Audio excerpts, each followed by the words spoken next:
back on the Network podcast. Today we probably have one of our most special guests ever. Well, for me it's one of the most special guests ever anyway, not being biased or anything.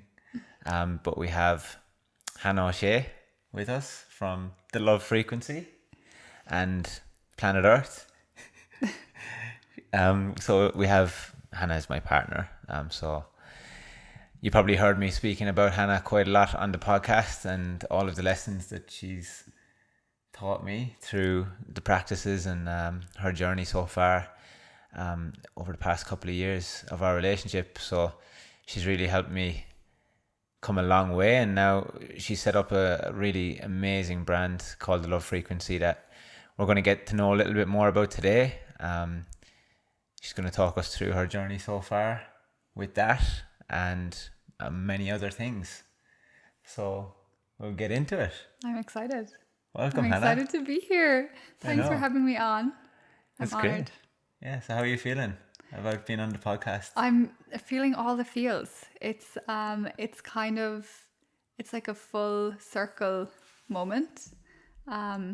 Because what actually led me to breathwork, outside of Lee, first of all, being the person who kind of brought it into my field originally, but what really kind of drove me to diving deep with breathwork and this modality was the struggles that I faced throughout my own podcast and what it brought up for me when I tried to start my own. So being here and sitting in front of, I don't know, just sitting with you guys and doing this podcast is like, it's very full circle.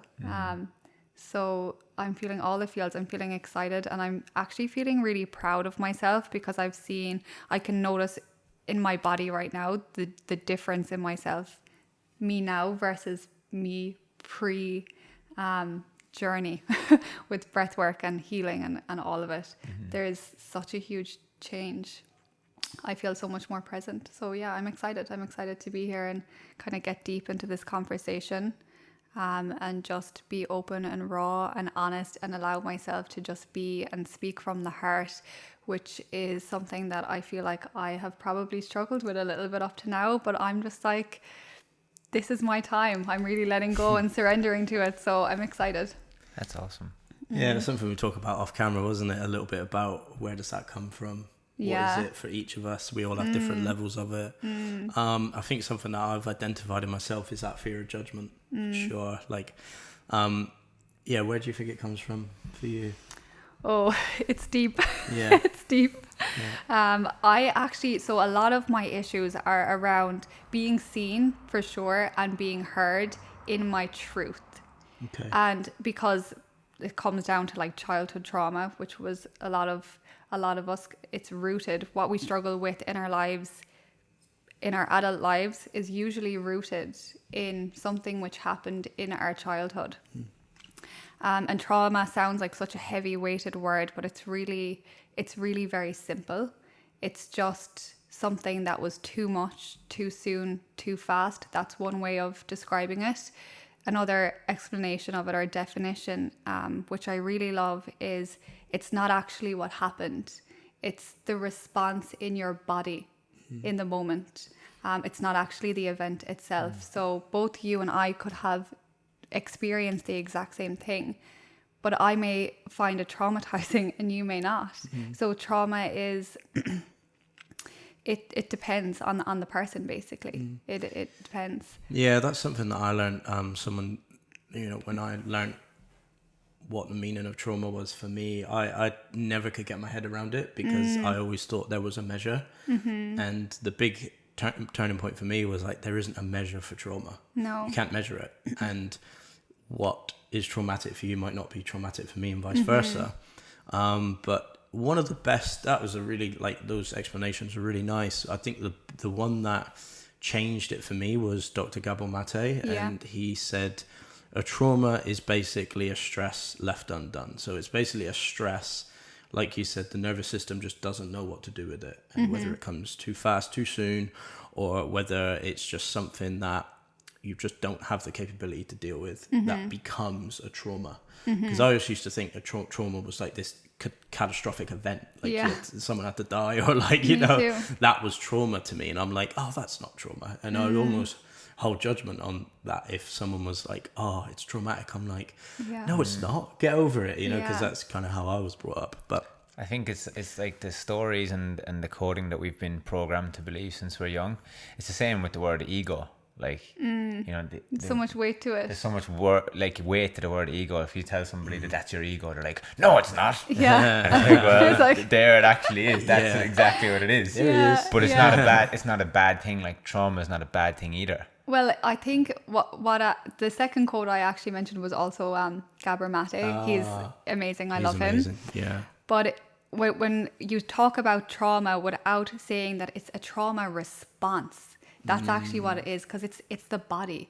Because when we experience something that we perceive as overwhelming, the body responds, and if it doesn't have the capability to fully finish off the kind of response cycle, then that's what causes the trauma. Like, it's your biology just doing its thing.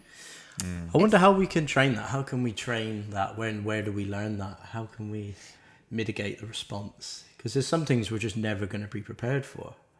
You know, it's interesting. I've seen it with Hannah, like she was saying at the start, it's full circle her being on the podcast today, because I've seen it with her and how she's overcome that. And I think it starts with awareness of what it actually causes it. And like for you, it was speaking in a public forum caused a trauma response, not that you just have one. There's many, right? Like, but Yeah, well, I feel like for me there was like initial things in childhood that sparked it, like quite large things which are very, like, it's so warranted, and so then along my life, because I had this fear now within me, like, oh, I'm so afraid of speaking. If an opportunity came to speak, that fear drove me to not speak from the heart. Yeah. It drove me to speak from my mind, and that is never a good place to speak from. Because that's, like Paul Chek explains it, that's the mask or the facade. Yeah. It's like speaking from a place of like what you think people are going to want to hear. Exactly. And it's and driven yeah. from fear. Yeah, Like, it is. Yeah, almost like creating from fear, and like, yeah, that's never a good place to be, because No. you will eventually have an identity crisis. Yeah, and like what happens after that is like, oh, you'll maybe just do it and you just speak whatever out of fear, and then after that, you're like, fuck, like I like that wasn't me who was speaking, or what even did I say? I was so out of my body that I you was don't like, even know what you said. yeah. So you're reconfirming this now belief of I don't have the capacity to speak, or like I'm not a good speaker, or like all these stories start to come up, which none of them are true. Yeah. And in our lives today, we want to like heal ourselves and focus starting from the mind, and you're trying to address the stories, but the stories are the thing that come last, because it starts from body up. You first of all, in the moment when there is something overwhelming, I'm not even going to say the word trauma, because all it has to be is something that's overwhelming to your system, and that's it. And so when that happens, that triggers your nervous system. You're going to go into either a fight, flight, or freeze response. But in our lives today, it's very common that the animalistic part of us probably wants to shake. It wants to breathe deep. It wants to actually deal with the trauma, the stress that's being presented to us. But we can't do that. So like an example, like if you're giving a presentation, like that was for me, you know, if I was doing a presentation or something, my whole body wanted to shake, but I was trying to suppress it and keep it down. Like, I need to act my cool, because this isn't accepted. This isn't like socially acceptable for me to run out of this room. So I'm suppressing my animal instincts in that, and that's re-traumatizing you again and again. And then from there, like that causes the emotion within you, which is like this shitty emotion you're feeling, like all these stressful hormones running throughout your body, and that's what causes the story. And that's why we need to work from the body up, instead of like trying to treat our mind by using our mind. It just simply doesn't work that way. You have to have a combination of both. Yeah. It's incredible. I think there's those something that came to my mind, those exercises as well that you can do. Is it TRE or something like that? Yes, The shaking stuff. Yeah. Because guy that I listen to, Tim Sheaf, he was putting that up on his YouTube channel, and I was watching it. I was like, that's so weird. Be propping his legs up like on a foam roller, and like in a butterfly position, then just letting his legs shake, and it almost looks like he's doing it. And he was like, I'm not doing this. Like, this is it's just going on its own. And it will go right up through his spine and then right back down again. And it's just allowing all that vibration to come out of the body. But it's like a kid, isn't it? You see a kid having a tantrum or, uncontrollably crying. They get to a point where they're shaking and they're so worked up. But we just tell them to stop. Stop doing that. Stop doing exactly. that.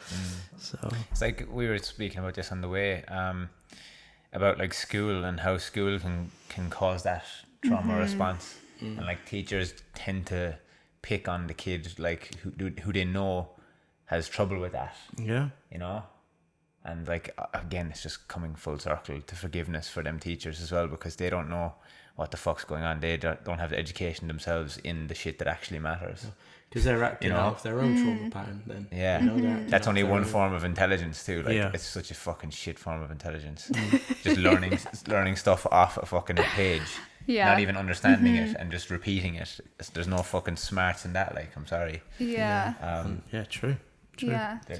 What's the good having the book Smarts about the emotional smarts, right? Like it's only one part of life. It actually makes me really angry, like when I think back about it now, because I remember instances in my schooling life where that has kind of been, they know that you don't know something, and then they just keep fucking going at it and picking it, and it's like, it's not that I don't know this because I don't understand it, and I don't know this because I haven't fucking bothered to like learn about it because I know it's irrelevant. Doesn't and interest those me. Experiences, which are so common for all of us to go through, we don't realize, but if that was something that really overwhelmed you in the moment, that may have been a traumatic experience for you. And if that has been suppressed within you, you can be living your life through that wound until you go in and you start addressing it. So there might be like certain things in your life right now where you feel maybe you're not fully showing up for yourself, like from your truth, or maybe you're feeling a little bit resistant, or there might be something, and it could literally come back to something that simple. And it probably is in a way, because you do get quite worked up about it, don't you? Yeah.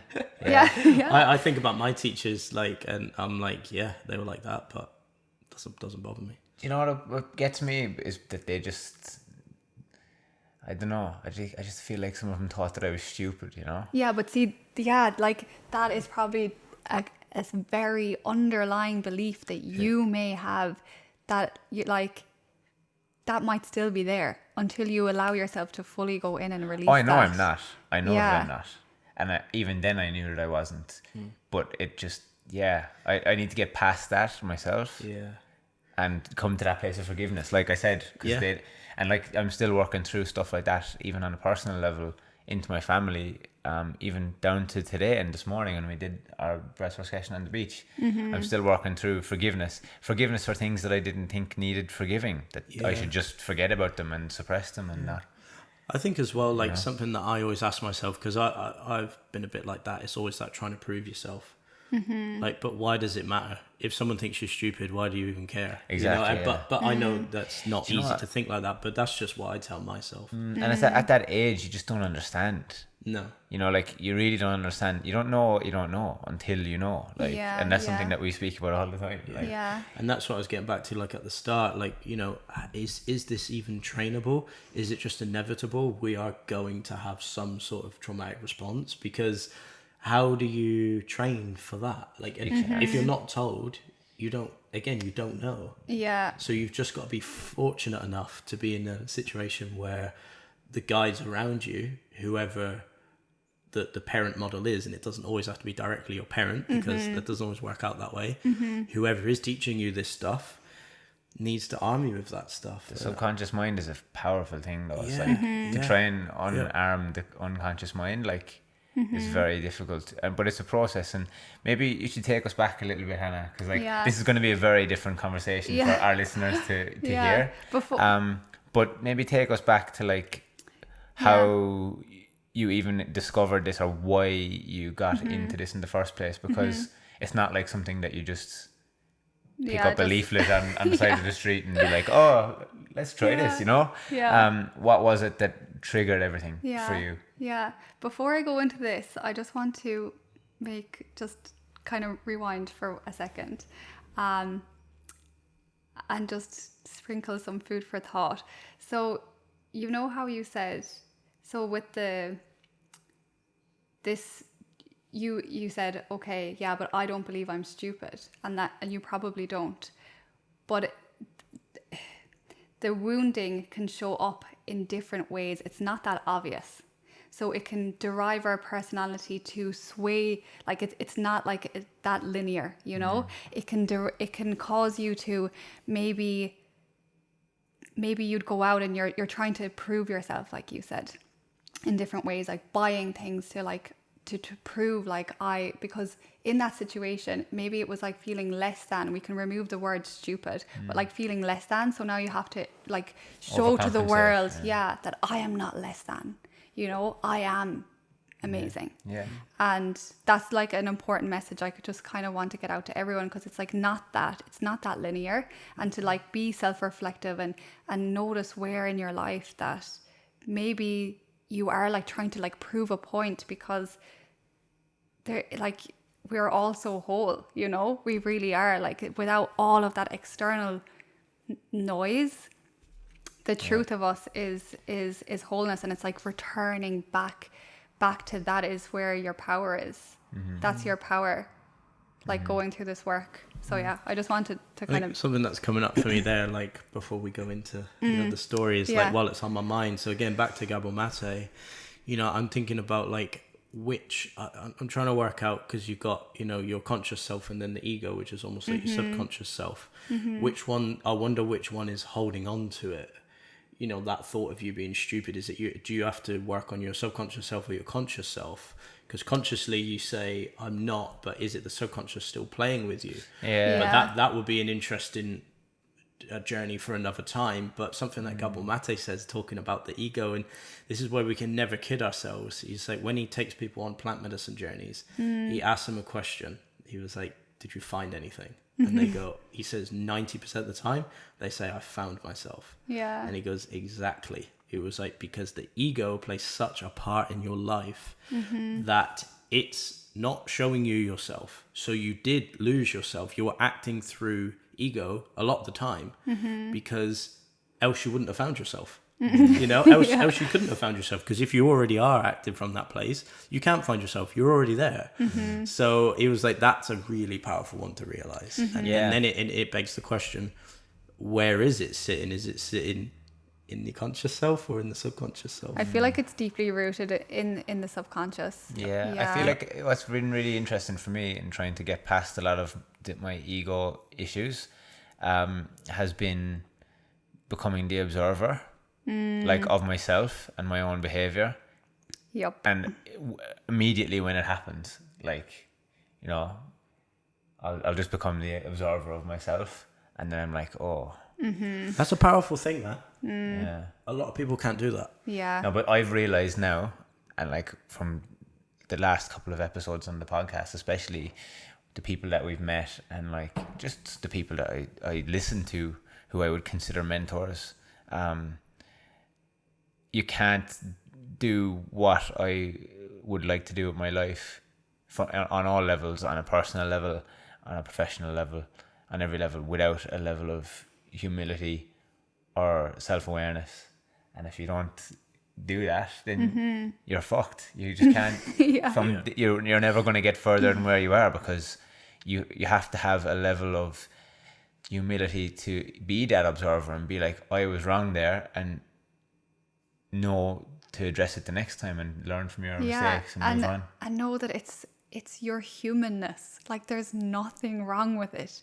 It's like, this is just our innate way of being. It's wired into us. Like, the ego has two needs: to survive and to be loved. Like, that's it. And if those needs aren't met, which is like inevitable, those needs at some point aren't going to get met in your life, you then are going to get like a wounded ego, and then you'll operate life through that. So it takes humility. It takes vulnerability, but it's so worth it, because on the other side, then you connect to your truth, and that's empowerment, and that's emotional freedom. Like that's the goal, to live your life free. And touching on like the ego there, you know, like you said, it's really important to understand its purpose as well. Like, what is it trying to do? And most people have never heard that before. Yeah. It's trying to protect you, to keep you safe, and it wants to be loved, right? That is it. And it's like, I look at a lot of those negative, even both sides, like negative can come from the safety thing. There's a reason it probably was telling you, oh, you're not stupid, because once upon a time that wasn't a good safety thing. If you were stupid, it's like, oh, am I going to be the outcast now? I can't be the outcast because I won't survive. You know? And the ego's like, pulling you in. And so important to like realize what its purpose is, and it can be great for you as well. Like Paul Chek always talks about it. It's not about getting rid of the ego. If you get rid of the ego, you're done for, because you're like a baby again. You know? But it's impossible. No, because you can't get rid of it, but you actually don't get are rid almost, of it. Yeah, you actually are almost two people. Like you're the person who speaks out loud, and you have the voice in your head, and it's like you have to become best friends with that voice in your head. Because you're going to spend your whole life with it. I heard a great one the other day. It might have been Paul Selig or Paul Chek or someone like that, and they were talking about people who can't meditate because of the voice that they hear. You know, there's this like it just keeps coming in. He was like, the way I think about it is you're just listening to your ego. He was like, if you start thinking about it like that, he was like, you'll just drop into meditation and just listen. Yeah, and become the observer. All that noise is your ego. It's just can't it's settle, just like talking, and it's just, and he said once you can objectively look at it, I'd be like, oh, that's my ego talking.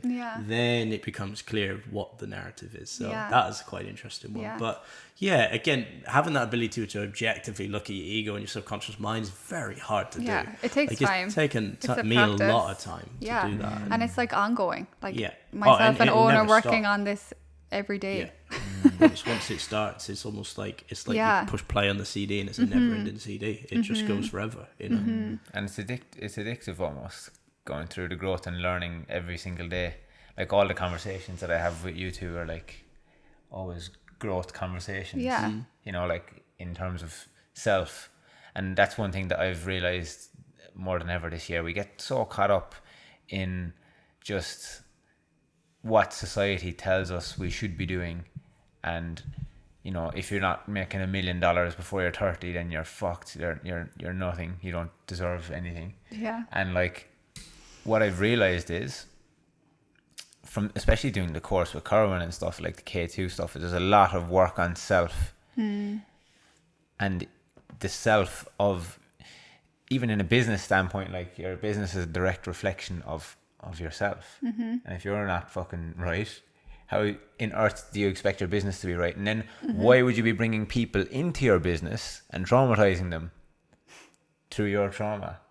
You know, like you want that takes a level of awareness. It takes a huge level of awareness. But what I've realized is, unfortunately, that's fine. But like, what I realized is, I want to perform business at an elite professional sport level, not an amateur level. And if we're going to do that, I look at all of the best people who run biggest businesses in the world, and what do they all have in common? All of this stuff that we're talking about right now. And if you don't want to hear it, then you don't want to have that $1 million, and you don't want to have that $1 billion. And it's not even about the money itself, but it's not even also about the money. About the relationships and your quality of life.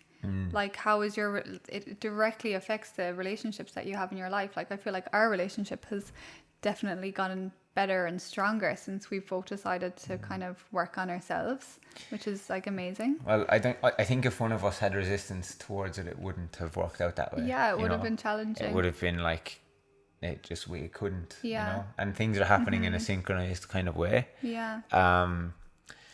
But let's get back to your story a little bit, Hannah. Yeah, just like relationships with family too. Like, sorry, I know my story. So many rabbit holes. That's fine. Just let it go. We'll get back to it. We'll get back to the story. But I do think I just had a moment of like reflection there of like what it's done for my relationship with my dad. Like, you know, the healing work that I did on myself, and it allowed me to to really realize my needs and what I needed to vocalize and have this like such a powerful healing conversation, difficult conversation. It challenged me, but it was so healing.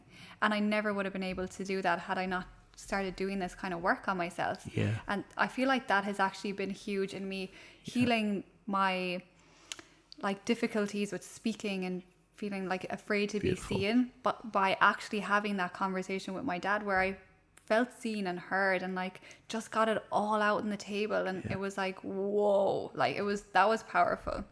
That links really nicely to what I was going to say, what you were talking about before. I was listening to, again, I say a lot of Paul Chek stuff because I think he's just the best, but do you have a poster of Paul Chek in your wall? I actually want to be I'm gonna go and I check. feel like I'm embodying it. I'm going to shave my head in a minute and start wearing qigong pants. But something that I wanted to kind of say before we sort of move into the rest of the conversation is like I think this is a trauma pattern for me, and maybe a more recent one is like speaking out of judgment. So like a lot of the things I say, and I've been pulled up on this before in past relationships and stuff like that, a lot of things I say, it can sound like it's a judgment. But something that Paul Chek said on the podcast is about talking about the angles of healing. There's a difference between judgment and an observation, and like something that, like I said before, it takes a level of awareness. Unfortunately, most people don't have it. That's not a judgment. That's an observation. So because I think a lot of things that people can hear us say can come across as, oh, that's a judgment. No, you need to distinguish the difference between a judgment and an observation. And that's, I think, something important to like realize from conversations like this. I think a lot of what we say is from a point of observation, because we do it from a place of care and a place of love. Like, I actually want to help people. If I observe that you're in pain or life is difficult for you, I want to help. I'm not judging. I'm not trying to judge anybody. It might come across that way because it's probably the only way I know how to communicate it.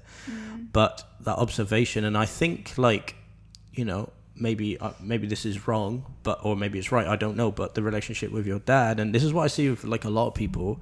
I've experienced somebody else like this. There's a judgment in their relationship, but once you observe it and think, because Paul Chek says this about the shadow as well, he's like, really ask yourself, was it that bad, and was he really trying to ruin my life? Yeah.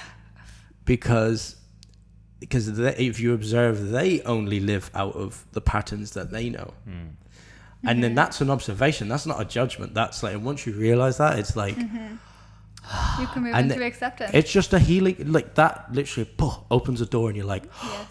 Because I would do the same. I'd be like, oh, why was I brought up like that? That's a judgment. Oh, I don't like that. Oh, why were they like that? But if I just look at it as an observation, okay, my mum was like that, my dad was like that. That's just the way they were. Yeah. And something we've even because heard. of how they were raised, and it's generational. We've spoken off camera about generational trauma, right? How far it goes back, but it's not always as simple as it seems. So, yeah, I feel like that's just a good little one to think and it's about. like, this conversation should be empowering as well, because everyone has the opportunity to start. Like, you're never too late.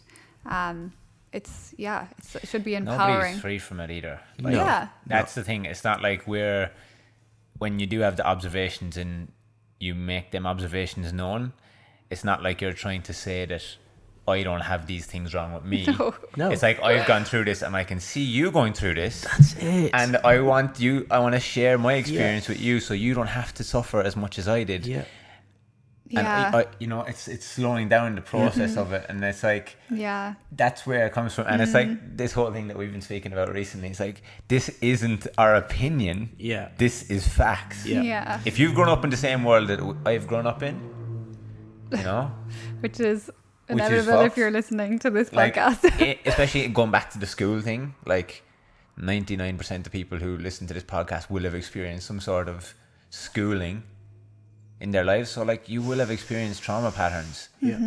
Some are more than others, and like, it's just facts. It's not our opinion. We're not here sitting from a place of hierarchy or judgment being like, oh, you have issues to deal with and most people don't have self-awareness. It's like, no, that's an observation. It's not our opinion. It's just the truth. I think an observation I've had of myself lately as well, and I said this to you in a call the other day, like, you know, that it's almost like I want to take myself out of the equation. It's like the information is almost just passing through me. It's like I'm just I'm the medium for the information. Yeah. I'm not like, again, it's not my judgment. A lot of this stuff is fact. It's not me making this stuff up going, well, you're fucked and you're fucked and you're fucked. It's come up with me in like my previous relationship. So there were certain things that I would say, especially near the end, we had like requests that we wanted to see from each other. And I say requests because, you know, we came to it mutually, and that was the way we thought we were going to move forward. And some of the things that I said probably come across as a judgment, but they weren't. It was an observation.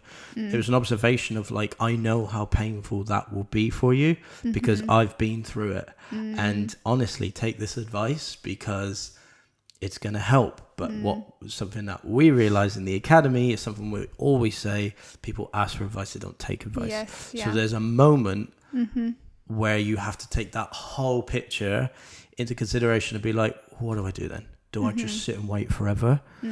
Because so it was like, it was happening for both of us. We were both sitting and waiting for a day. Yeah. We were waiting for a day. We were waiting for a day. How long do you wait for? It's so hard to wait for the penny to drop, because like, it's like you have the cure for cancer and the person has cancer and they're just being like, nah, I don't want that. Because I'd not prefer to just everyone's keep open to smoking it. cigarettes and whatever. You know what I mean? It's like you have the cure type of thing. You figured it out, Yeah. Yeah. but people have to come to that decision themselves. Yeah. That's where it's been. I guess like for me and Hannah, like in our journey, to put some context to it, like I'm like, there's no levels to it, but like in terms of the depth of where she's gone with her journey, I'm like a bit lagging behind, and I'm the same with Lee. I'm like lagging behind in terms of all this stuff. So for me right now, I feel like such a student in this position between you two guys, and that's something that you sent me a video the other morning, Lee. And the guy introduced himself as like a student and a teacher of happiness, and the studies of happiness type of thing. I just love that. I really love that because it's like you're a student forever. Yeah. And we're the students of life. Yeah. Nobody really knows what's going on. And that's, you know, I hear you talk about like, you know, the transformational journey, like the transformation that you're going through, but it's never ending. I'll always be transforming. So that's why I'm almost at a point now where it's probably come through a lot of our conversations together, like what is what we're doing growing into. And I almost want to just take myself out of it. And I am just the medium for information to flow through, because I am still learning. Everything I learn, I will pass on. So what does that mean? It has to come from here, go through me, and back out the other side. It just goes through me. Again, it's not my opinion. I can put my opinion to some things. You know, you've got to have your compass somewhere, your moral compass and your judgment compass of what is good and bad. But yeah, it's just stuff that I find helps. But I think something that we also have to realize is like about passing on the advice is, like Jordan Peterson said to, I think it was to Stephen, Stephen was like, how do I haven't worked out a way to get people to be fully self-aware. And Jordan Peterson said, well, one of the things you need to realize is, why do you think you need to? Yeah. Why do you think you're right? He was like, because there's an audacity about that to believe that you are right. And is that a trauma pattern? So I think The cognitive bias is like removing that stuff. Yeah, it gives me a lot of empowerment and almost accepting that role of like, okay, maybe I'm just the medium now to pass on information.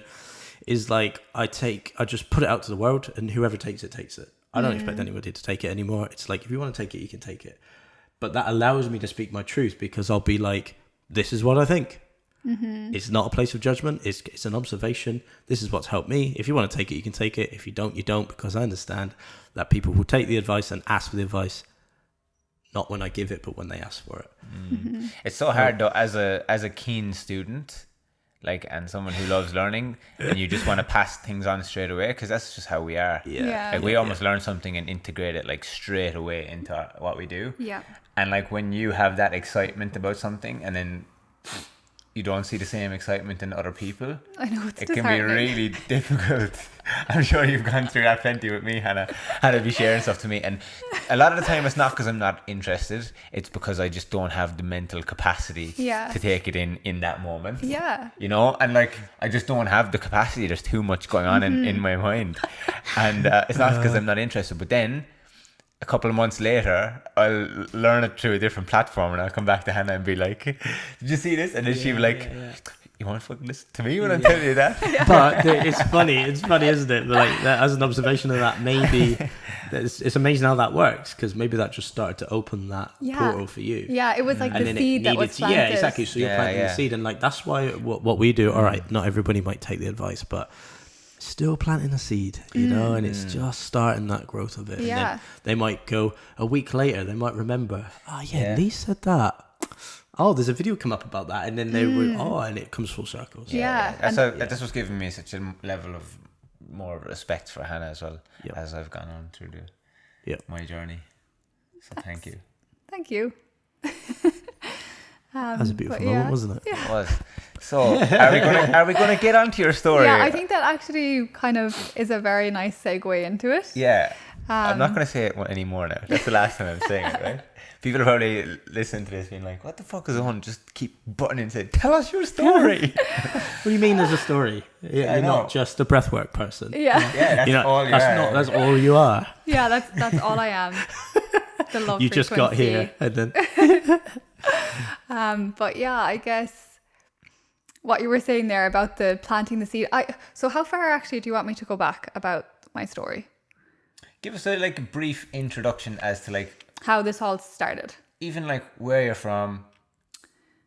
Yeah, okay. Little bit. Let because people from the low frequency are going to listen to this too, and it's nice for them to get to know you on a personal level. And then we always like to kind of coin it pivotal moments. Yeah. The key moments that you had in your life that have got you to where you're at today. Okay. Can I just start by saying I'm wearing pink today? Very fitting. Nice. The love frequency. Yeah, it is. The love colour. And I'm wearing green. Why is it a love colour? Because it's on all the Valentine's cards. Yeah. Because what about white? Because the Western world told us it was. Am I not loved? White is a very high frequency colour actually. Thanks. But green is also the heart. So that's why I'm wearing green. Yeah. So we're very nice balanced here with our colours. I got up at 4:30, so I just threw on the first thing. I didn't think about this. But anyway. It works. So yeah, I guess I grew up in Ireland. I grew up in a rural town, a very tourist town. Not that many people. I can't tell you how many people live there, but it wasn't a lot. It's a tiny town in Ireland. And I guess I grew up not feeling as good enough as everyone around me. That was kind of a core belief. And I hid that very well. That was never obvious, but it was an underlying belief.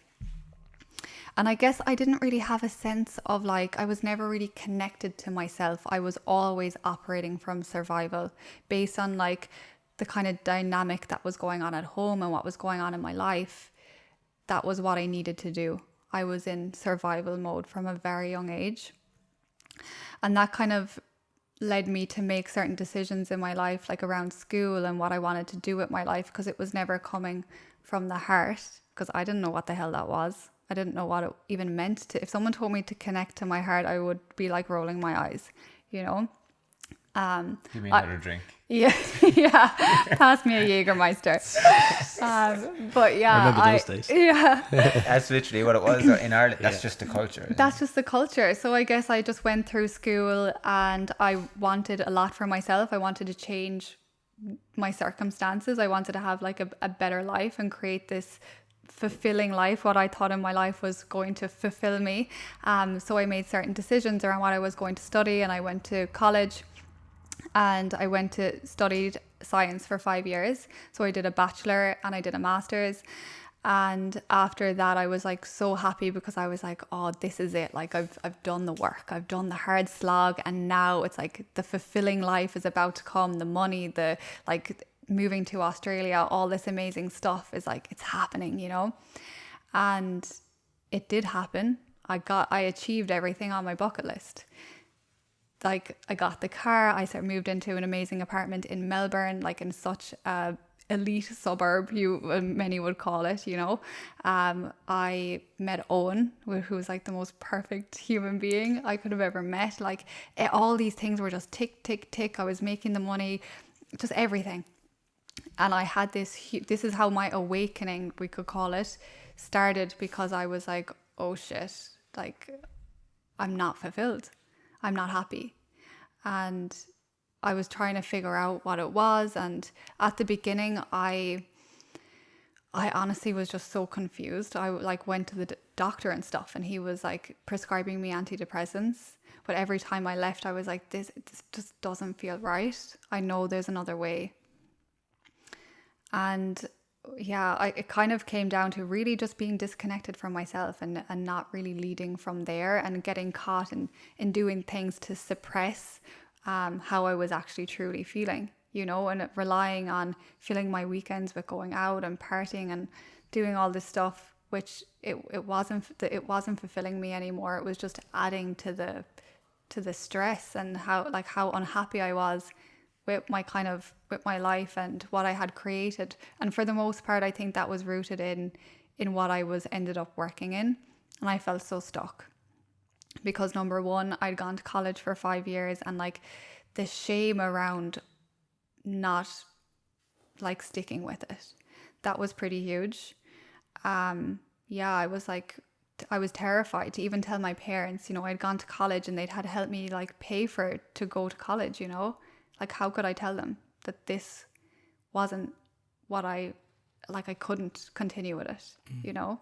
And that was a struggle for sure. But podcasts were a huge thing for me, because during this job that I was really unhappy in, I used to drive a lot. So like it could be 6 hours a day, and I found mindset podcasts. And that's when I was like, whoa, like I just started to change, because literally 6 to 8 hours a day, I would be listening to really empowering stuff I had never heard before. And that totally rewired my mind, totally rewired my way of thinking, gave me this newfound belief that, oh wait, I can change my life. Like I can, you know, I don't have to stick in this job. Like I don't have to stay in this sector even. I can go and do whatever the hell it is I want to do. But then it came in like, but what is that? What do I want to do? So that was like a whole journey of like years, of three years of just trying to figure that out, and journeying kind of along it. So what I kind of, throughout this, what I thought I wanted to do originally was start something to help people with their mindset, because I had felt such a huge change in my own from listening to this kind of like mindset podcast. And I signed up to a couple courses and was kind of really dove into it, and I did see a huge improvement in myself. And I thought, like, you know, being like so excited, I need to share this with the world, because like this is going to change people's lives. And I decided to start a podcast, and just kind of put myself out there.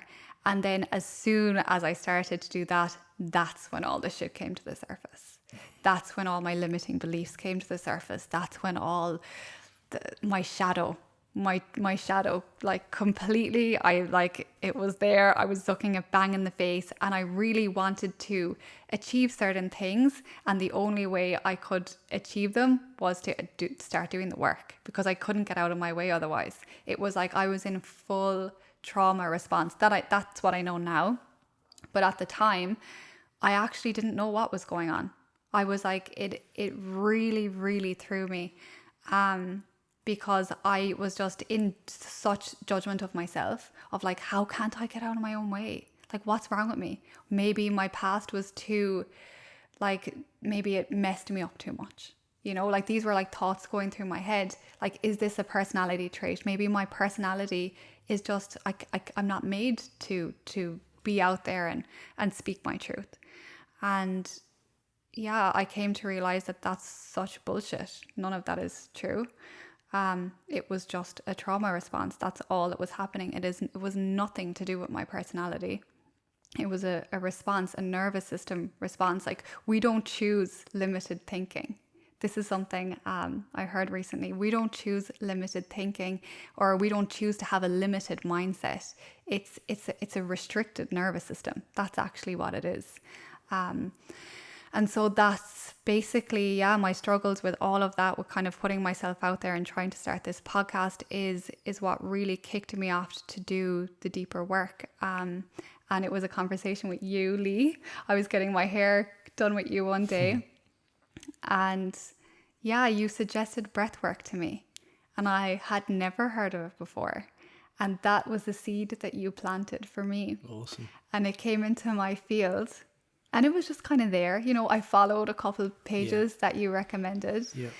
And it was just there. And I could see, like, people were screaming and shaking. And I was like, whoa, like, that shit looks cool. And, like, I'm up for whatever, because I've tried everything at this stage. I've tried going to therapy. I've tried, like, going Fucking to hell. life coaches. The therapists are useless as well. The ones that I personally went to. Not all, sorry. Yeah, my experience wasn't amazing. But I tried everything. Healers.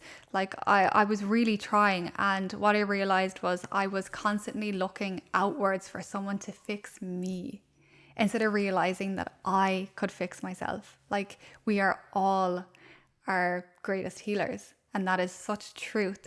And once I started to realize that, and realize that I was the person who could change things around, that's when shit started to change. So I tried out the breath work. Awesome. I kind of gave it a go, and I saw the potential of what it could do for me.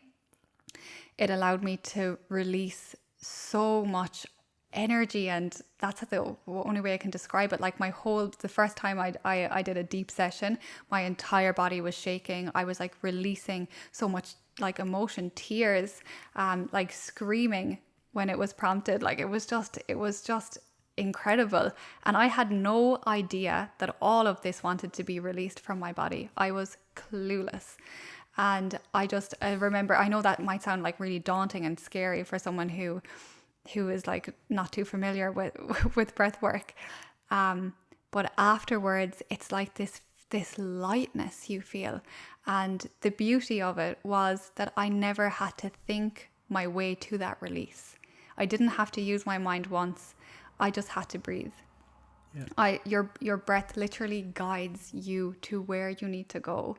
And that's the beauty of it, because I used to try and do shadow work all the time. And my old understanding of shadow work was, you know, sitting down and journaling, like, okay, this happened in my past. And I felt like this, but internally I was so disassociated from all of it that it didn't do anything for me. I was like, okay, like, close the book.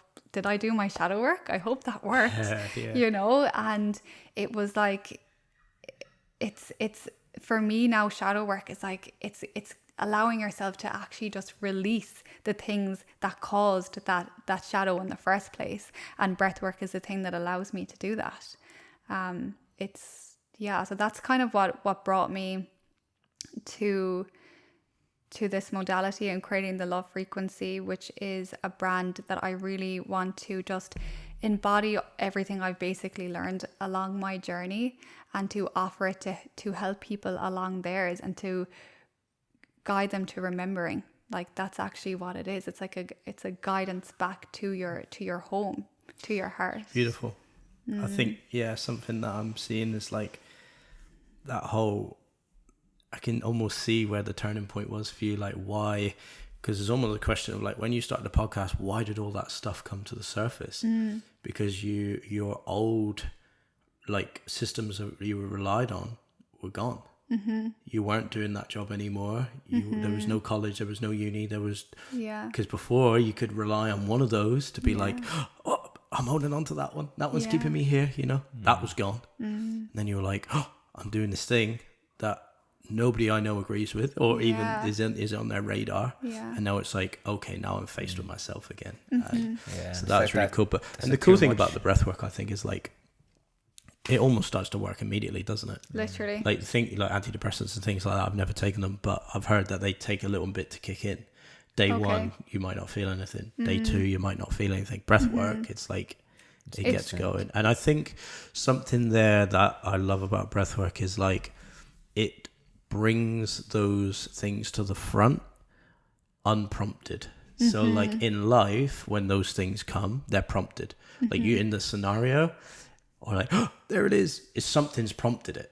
You know, it's a trauma response. But breath work brings it to the front. It's just like doing, you know, plant medicines or whatever. It brings it to the front unprompted. And it's like, and then you can observe it. Because sometimes when it's prompted, it's hard to observe it because you're too worried. It's your whole body goes into this state. But then when it's unprompted and brought to the front, it's like, there it is. I can observe it because you're just breathing. And then it's like, it's actually okay. Because that, like Troy Casey, one of the first guys I showed you, it's probably a bit of a crazy one to show you actually, because he's absolutely bonkers. But I absolutely love him. It's not a good one to look at if you're trying to get into breathwork, but I love it. Do not watch. But the thing he said, like I learned it from him. He says it's training your brain, because then if you follow up with a cold shower as well, it's training your brain to bring these things to the front almost unprompted, just you forcing it to the front with the breath. And eventually you realize that, you're it's training. fine. You're training your fine. stress. You're training stress levels. And you're training your nervous system to be able to adapt to stressful situations, as well as many other things. But maybe explain to our listeners what breath work is, like if they don't know what it is, because I don't think we've even spoken about that. Like what it actually does on a scientific level, because some people need to hear some facts. They don't want to hear what does breathwork mean? You know, what is it? You know. Yeah. Well, it's like the name suggests. It's you use your breath, and I always use this analogy in my classes. It's like their breath work. There's an element of work involved. You are actively using your breath to access your subconscious. So what's actually happening during a breathwork session is you are accessing lower brainwave states. So in our day-to-day life, we are usually operating in like high beta, so like a high frequency kind of state. And when we drop into the breath work and meditation, we can drop into lower states, and this is where our kind of how our subconscious operates. These are this is like when we're sleeping and stuff, we access the same states as when we're sleeping. Some people can go into like theta and stuff. So that's what it does. It allows you to drop your brainwave state to a lower altered state of consciousness, you could say. And this is when you can start to release those things that are stuck within that part of you, you know, because the subconscious isn't just the subconscious mind, it's the body. That's actually the subconscious, because as I was speaking about earlier with the body up approach, that, you know, there's an event and your kind of animalistic reactions come online first. That's your subconscious, because they are the automatic responses. The subconscious is like your automatic program, and it's how we operate 95% of our day, you know. So that's kind of like a little bit of the science of what's happening, like in your body. A couple of different things happen, but you, depending on the breath work you do, because there's a lot of different types. The type that I do is conscious connected breathing. So really actively breathing in and out the mouth. And we do conscious connected breathing through the nose too. And that kind of can basically cause a disparity in your body between carbon dioxide and oxygen. And that's kind of what brings about the sensations that people feel when they're experiencing a breathwork journey. So there's some common things that happen, like your hands can start to tingle, you may like get cramps, or what else happens? Body temperature changes, like all of these things, and they're all so normal. And this is, also starts to kind of bring the emotions online. But I feel the emotions come out because you're accessing the subconscious, you know? That's amazing. Mm-hmm. Yeah, to add to that, I think I can't remember who said it. I think it's Wim Hof. He's talking about something that really helped me in my practice was when you're breathing, sometimes when you were saying to oxygenate the body, some people think of, I've got to get the CO2 out. I've got to get carbon dioxide out. Wim Hof explains, don't worry about that. think about it as bringing the oxygen in. Just keep bringing the oxygen in, because if you're forcing the CO2 out, that breaks that can break the connection in the breath. So and that was one way I always thought about that. And then he goes on to explain, the more oxygenated the body is, the more alkalized it can become. And that is when all the cells in the body can operate at a different level. And that's where all the immune system benefits come in. And the tingles can come from the alkalized state as well. So that was really interesting. For me, like obviously Hannah has introduced me to breath work, and it's something that, how long I've been doing it now? I would say at least a year, do you think? Maybe not a full year. I'd say 6 to 9 months maybe. But like every morning I do the Wim Hof 11-minute video on YouTube. We can link that video into the network somewhere for people to use as well. Or we can link mine. And we'll link that. We can have all the links in there. But yeah, I do that every morning. And like, I guess for me now, in the position that I find myself in life, my most important asset to me right now is my brain and my energy. And I want to be operating, like I said earlier, at like almost like a high performance level.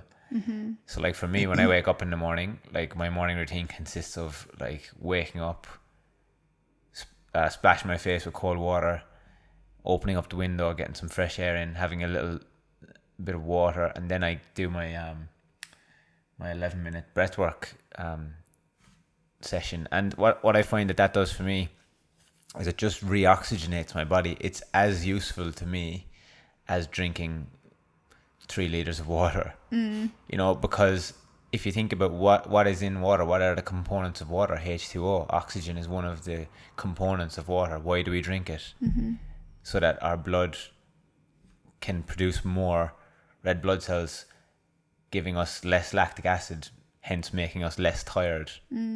Like, you know, why do you drink water when you exercise? You know, to replenish yourself.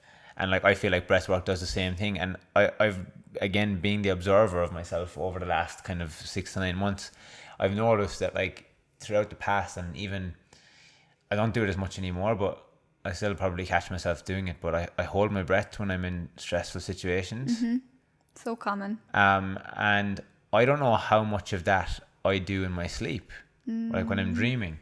So when I wake up in the morning, like doing the breath work is literally like, I don't know, it's almost like I've got rid of the hangover even though I'm not drinking. Yeah, you know? Because it's almost like getting rid of a hangover without having any alcohol. It's like gets you back to a state of being where you're like, whoa. And then I go straight for the cold shower after the breath work, and then your body, like if you think about, if you get into cold water, like ice cold water, without doing any sort of form of like training for it or breath work for it, instant response is at stressful situations, you're like, you don't know what to do. Your body is like trying to get as much oxygen into it as possible to calm the nervous system down. But I can get into the cold shower now and I don't even flinch. I have cold showers from start to finish 90% of the time, unless I'm having a shower before I go to bed. You know? Okay. So what's really interesting about that, about feeling like you're releasing a hangover, is because your breath releases 70% of the toxins in your body. Have you heard this? No. Yeah, 70% of your toxins are released through the breath. So it kind of makes sense. It's incredible. Isn't that mad? Isn't that like, it's so bad for us to wear masks? Not to get into that debate, but like you're literally breathing back in the CO2 that your body's trying to release. A few things that came up when you were talking through all of that. It's interesting, the proof's in the pudding of what you were saying. What happens when you go in the cold? What happens normally? Oh, you tense up. There you go. That's the body. Did you think about doing that? No, the body did it. The body did it. So it's like you didn't think, I'm going to shake now. You didn't. Your body just did it on its own. So that's stress. That's a exogenous stress. So that's like environmental. They call it environmental hormesis. So it's like external. So that's really cool. And then what the breath work then does is it primes you for that, because you've that's what I mean by like unprompted. You've actually forced yourself into that situation, and then you're like, you've preheated you've preheated the car. The oven on the car. The oven, like, you've warmed up the oven. So then when you get in, it's a seamless experience, and it's actually, so like I've I've been doing a lot of like trying to get into flow state, like I've Yeah. been doing a lot of like Yeah. trying, because to me now every day matters Yep. in the direction that we're moving and what we're trying to do. But you know the every funny day thing matters is, to me. And just in general, every day just matters. I Tomorrow was could be gonna gone. say, the funny thing is, every day has always mattered. Yeah. It's just we probably live a lot of it unconsciously. Yeah. Now it really But matters. then when you wake up, it's like, fuck, every day has mattered from the day I was born. Yeah, but when you connect to your purpose, and Hannah and I spoke about this the other day as well, actually. It's like when you connect to your purpose, you never feel like the days are long enough. Like now that Hannah is like more aligned in what she's doing, like with the love frequency, and she's working on that, it just never seems like the days are long enough. Like, Yeah. You're like, oh, it's just another week, just poof, gone. And before you know it, like, if you continue your life in that way, you want to make the most of the time that you have. Yep. And like for me, like, so just to go back to my morning routine, I'll do the breath work, I'll do the cold shower, and then I'll have my coffee. And I've been taking these brain supplements for the last kind of almost year as well. I'd say 6 to 9 months as well.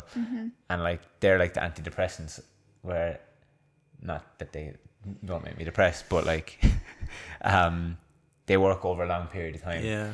And like I fully actually really do believe that with a combination of lifestyle changes as well. Obviously I don't drink as much alcohol or go out as much. Definitely don't take any substances really, at all, or anything like that. So that is a combination. When I have my coffee, after I do all that in the morning, like the last oh my drop in the God, tank, innit? Like, Yeah. it's You're almost ready. like petrol, like you got me for 4 hours. Yeah. I could literally rob your gate off you and sell it back. That's a good one. Do you know, I'm not a little knowledge bomb on the CO2 thing though. Wait, it's interesting. Not that it's all what you about said. sales. Sorry. We'll talk about breath work here. Yeah. Sorry. Can I just let my ego take over, please? Just while it's on my mind, I didn't know that all the toxins come out in your CO2 though. That was interesting. But another one that I found out one time, there's a show, Catalyst or something like that. It's like a science show. They asked doctors around all over the country, how do we release fat from the body? And they all said, oh, you sweat it out, you pee it out, all that. How does fat come out of the body? It comes out in your breath. Most of your fat comes out of your body through your CO2. You breathe it out. Wow. So that explains why running or exercise will help you to lose fat, because you're breathing heavier. And one of the side effects of breath work is you can lose weight just by doing breath work, and Wim Hof explains that. It's a great way to keep your weight intact. Why? Because you are cycling through heavily, getting that extra carbon dioxide out. And even the doctors didn't know. There's something that goes on where the body actually, when it uses fat and turns it into energy, the emissions actually come out as carbon dioxide. Wow. And you know what's That's a new interesting? one for me. I'm actually thinking about it now. Obviously, I forgot to add that into my morning routine. If I really want to be on point, the run has to be in there as well. 15-minute, 20-minute run. But it's interesting about the exercise, because I feel like exercise is a form of therapy for people who are stressed, and maybe that again is the body's response to stress, trying to they're just To move the energy, overly the stagnant exercise. energy. You can see people who are really addicted to exercise, to the point where it's just really unhealthy. Oh yeah. Maybe that's just a thing, but that's just Yeah. Another thing completely not in line with that, but just around the science of what's happening in your body for someone who I'm breathwork for me has helped me with stress, anxiety, overwhelm, these kind of emotions. So I'm in the know about them. So what actually is happening, what you're doing to your nervous system is you're improving the flexibility between the states. So as we're doing it, the conscious connected breathing that I lead, you're actually inducing a stressful environment, a controlled stressful environment onto the nervous system. You're almost imitating trauma, and that allows you to finish off that trauma cycle that maybe wasn't finished off or suppressed in the past, which is really amazing. And it fires up that sympathetic part of your nervous system, the stress, the fight or flight kind of zone. So that's how it starts. Is really kind of revving that up and then moving into a relaxed breath. And that's what causes the flexibility, because if you are someone who struggles with stress, anxiety, overwhelm, it is very likely because you are predominantly kind of stuck in a way in your sympathetic state, in your stressed state, your fight, flight and freeze. You don't have a flexibility between the states. So the breath allows you to actually experience what it's like to have that stress, and also straight away after to have the relaxed. And the more you practice that, and the cold shower is another really amazing example of that, when you use your breath in the shower. So I'm in the cold shower, I will use, and I'm feeling the stress, I'm like, I want to get out of here. But if I use my breath to tell my body, I'm safe, it's okay. And so that would be like really slowly breathing in the nose, deeply in the nose, and slowly exhaling out the mouth. That's telling your body, I'm safe. It's telling your nervous system, I'm safe. And that rewires your nervous system. I feel like the cold showers have been huge in my development, like allowing myself to push my boundaries, doing this with you guys today, and stepping out of my comfort zone and not like shaking and just being terrified.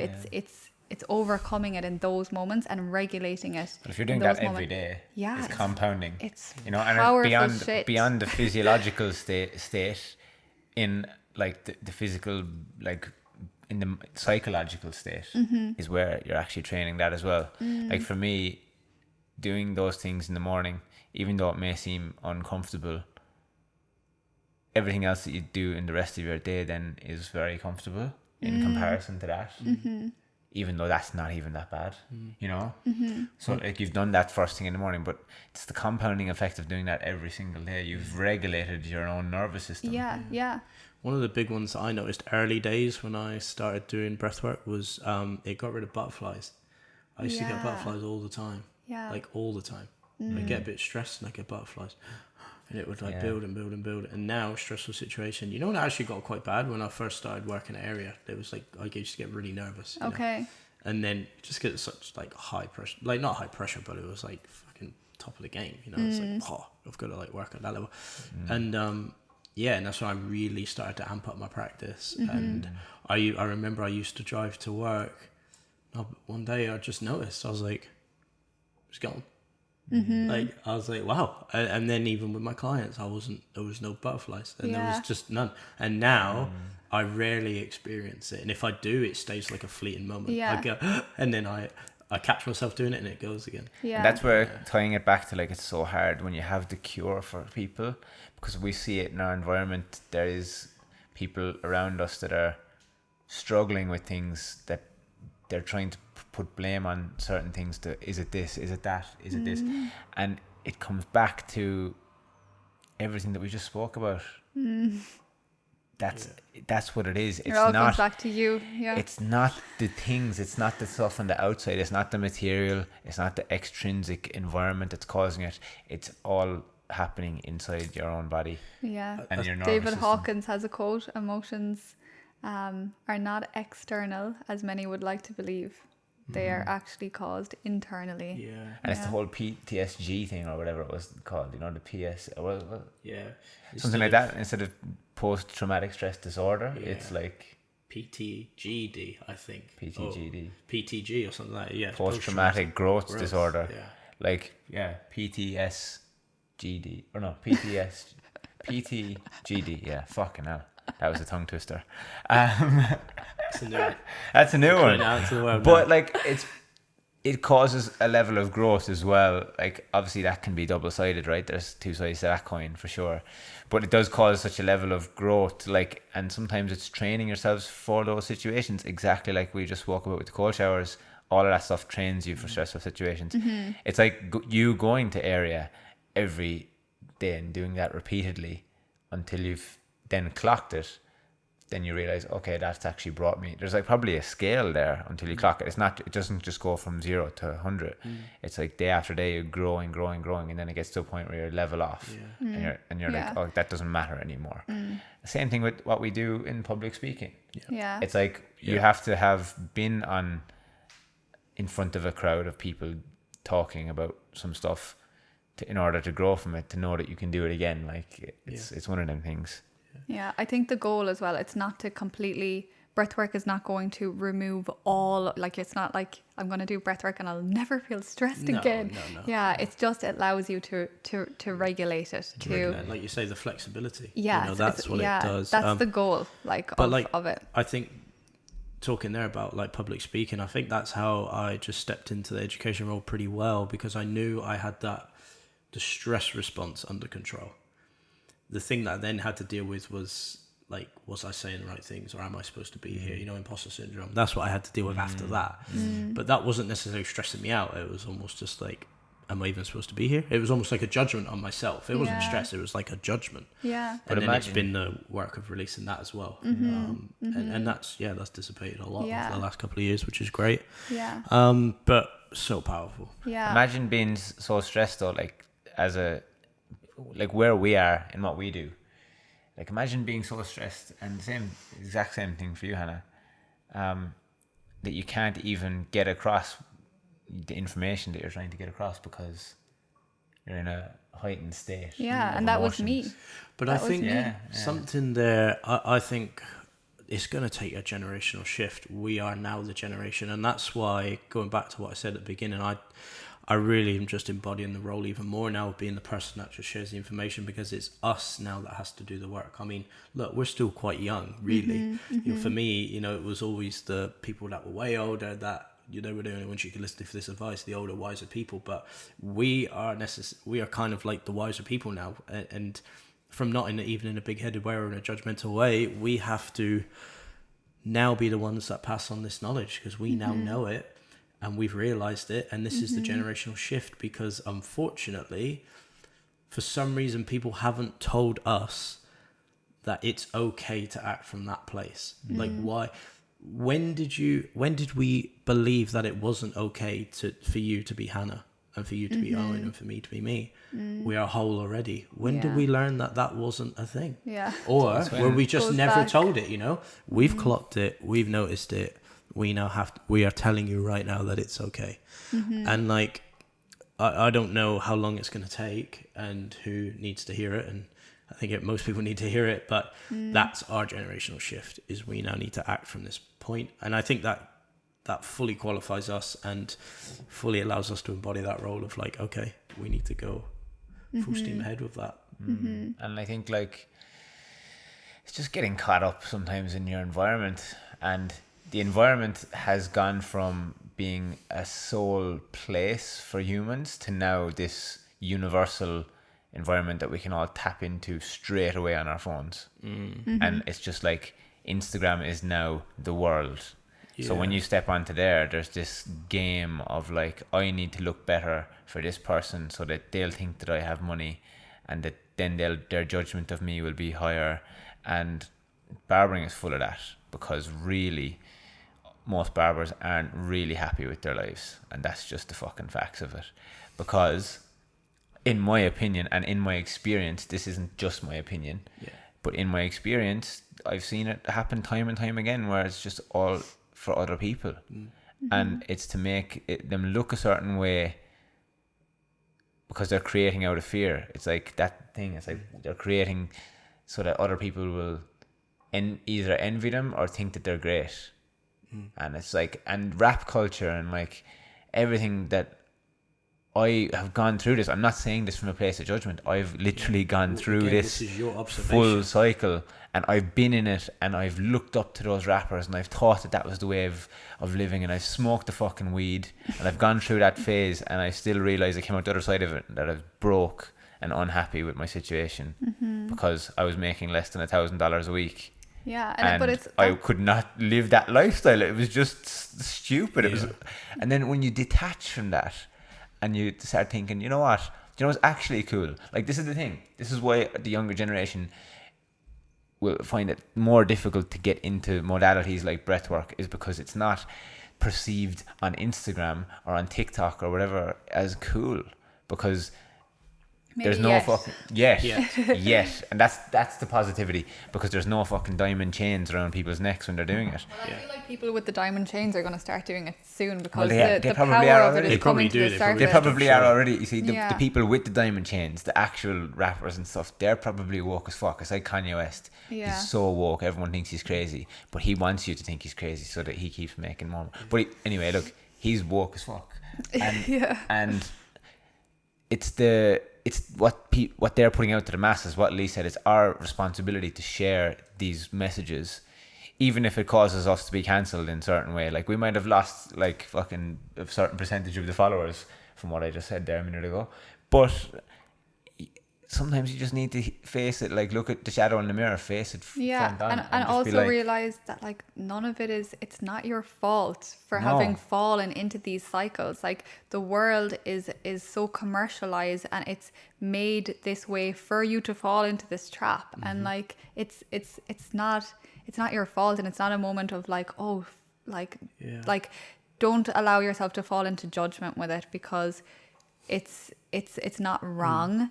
And I think it's hard, isn't it? It's so hard, like striking the balance. This is something that I still struggle with now, and it's the reel that I shared the other day of Jay Shetty. He was talking about, you know, where true power, true freedom comes from, and I have thought in the past that the only way I'm ever gonna live the peaceful life that I want is just to get away from it all. And he said, then the things that get you down or still control you if you just run from it. Yes. You said true power is actually being close to everything, but not letting it own you. Yeah. And that is what I am still working on. So, and that's one of the things that I made that decision a few years ago, you know, even before we were doing this education business, is what am I going to do in my career? Am I going to leave it, or am I going to stay in it? And I chose to stay in it because I'm like, well, that's the practice now. Stay close to it, but don't let it own you, because that's hard to do, really hard to do, especially like Owen just explained, the landscape of our industry. It's in an interesting place, but my practice is, and I think that's why the academy and everything that we do as a network is so important, and even chats like this to spread to the world, is because stay close to these things, but don't let them own you. Yes. And try and move through them and transform through them, because I always say this, and you'll hear me say it to clients, and I say it in the salon, I say it in education, our industry is amazing. If we can just transform through it and see it for what it is and use it for what it is, because at the end of the day, it's luxury, it's a privilege. What a privilege it is to have an hour of your time and $100 of your time to get your hair done. Yeah. What a privilege, and look, you know? And I want to just take back again what I just said. Like, you can't put everyone in the same box, right? There's plenty of barbers out there that do love what they do, and that's great if you're at that stage. But what I'm kind of referring to more so is where I was at a certain point in time, where I thought I had to be something that I really wasn't, at my essence. I was buying the branded clothes. I was doing these things for other people. To make them think that I was successful, and I ultimately realized that I wasn't the one that was happy there. You know, the haircuts become a bit of that, though, and the industry's let it go that way. The haircuts become a brand for you now as well. You know, it's like the haircut is almost like buying the new Jordans, isn't it? It's like it's part of the image now. Whereas, where my love for it is, I love the craft. That's what I love about hair. The thing I don't love is propping up an ego to now think it's on a pedestal in society because everybody's going to love you more because of the way you look. I don't know if that's a positive sort of thing that I need to put into the world. So that's what I'm battling with. I'm battling with staying close to the thing that the essence of the skill and the craft that I love.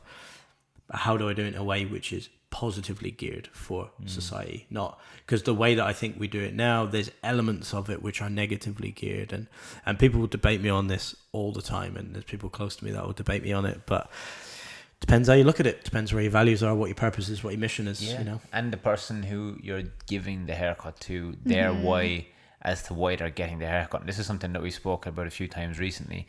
And you know what, we could keep that for another episode, or we could just talk about it briefly now, but why not just talk about it briefly now? And something that I was speaking to Hannah about the other morning as well, and if the person's why is in the wrong place as to why they're getting that haircut. Like if they're getting it out of a place of insecurity and inferiority and feeling that, like you said, Lee, like they're going to be lesser in society, or, you know, I'm not going to be able to pull this girl because I don't have this fresh skin fade this weekend, or, you know, it's coming from that place of wanting acceptance. Then what we do for work is almost like giving an alcoholic another beer. Yep. Like, and just saying, crack on with it, mate. You know, like we're actually not solving the problem, but then that's not our problem to solve either. That's where I'm at. That's where I'm at, like difficulty with it. You know, that's the battle, and it's so like, that's I'm why scratching my head here. Like I don't know if you're watching this podcast, but I'm scratching my head. I'm like, this is not our problem to solve, but at the same time, that is just our observation of where we're at right now in our heads. And after being through that journey and looking up to those rappers and listening to all them subconscious fucking rap lines and this and that, some of it's genius. Like the play with words, Dave and stuff, like that's fucking great. Some of that stuff is awesome, but there's so much junk in there that's clouding your brain to think about, like even like just undermining women and like all that stuff. It's just fucking crazy, like when you really think about it. And that's it, and that's why, like in my career, you know, I say the thing I love is the craft, and that I'm going to still keep doing that well, but I'm just going to be very careful about the energy and the values and what I put out into the world. And something I've been saying lately to a lot of people is like, because there's a lot of people that actually have never heard this perspective before, because they're so fixated on what they think a haircut is. They think it's purely just one thing. And this is something that you'll learn at the academy as well. If you come to our academy, and, you know, we have sections on like consultation training, and it's really not just consultation training. It's like the whole developmental side of your career. It's a mindset development kind of course, really, around how to develop your clientele and career. It's okay not to get on everybody's level, because for a client to expect you to get on their level of why they're having their haircut is ludicrous, because they could be way off on a different compass. So realizing that's okay not to cut that client's hair purely because you're not on their level is fine. It's totally fine, and that frees you up a lot. Okay, it might take you longer to find your people and develop a clientele, but maybe that's just the way our industry needs to go. Why is it so available and so easy to access? Because if you are constantly adjusting to someone else's why, you're the facade comes on and the mask comes on, and you're not living your truth. You're adjusting to somebody else. Depending on what you want to do in your life, do what you want to do. But that's just one thing. But what I say to a lot of clients now who don't understand where I'm going with it is like, something that I feel obligated to say to the young guys. And, you know, again, we're still young ourselves. You know, I'm only 31, but we are in a place of mentorship a lot now, is like in letting these younger guys know who jump in the chair that their weight in value does not change whether you have a haircut or not. Your weight in value on this planet doesn't change, haircut or not. I don't see you any different. I don't come to this haircut with judgment. See, some people come to me, they see the awards, they see this, they see that, and I think their initial expectation, their assumption is, I am at a place of judgment and I'm going to tell you how to be a better human through the way you look. And that's just not how I don't want to put that into the world. So that's a big one for me, like where I come out with my hair. And again, that's the battle that I'm having in my own head, and I'm trying to navigate that path. But if we can get to that point, holy shit, like this industry is insanely good, because we are nurturing so many things. We're nurturing meaningful human connection. That's all that stuff come together. We're nurturing creativity. We're nurturing art. There's a craft. You know, there's all this stuff. There's a discipline, you know, there's accountability. There's all those things all tied into this amazing industry. I just feel like our values are just drifting off a little bit, and the offshoot of that is a detrimental effect on mental health.